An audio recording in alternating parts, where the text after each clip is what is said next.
nipishe. Nipishe. Mpunguza mapepe wa mtoto mzuri.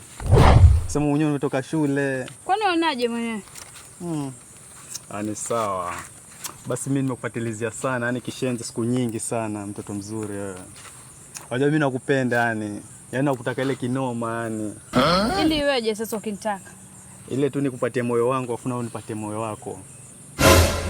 Sasa weweje kutembea na mwanafunzi? Ukitembea mwanafunzi miaka 30 ya kungoja jela. Mwanafunzi wa nini? Mwanafunzi wa nini? Mavazi tu ukivadera hapo pana mwanafunzi hapo. Kwa hiyo uko tayari kufungwa yeye? Sasa ufungwa nini? Mimi nilishalala hadi kaburini mimi wiki nzima. Oh no. Miaka 30 jela ya jina hiyo. Na babangu mpolisi. Yuko nyumbani sasa.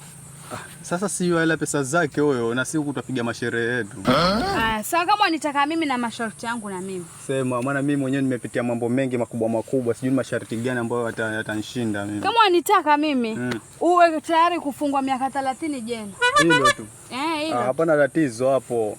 Hapana tatizo kabisa yani kuhusu hilo swala. Na nini? Babangu. Nini? Babangu.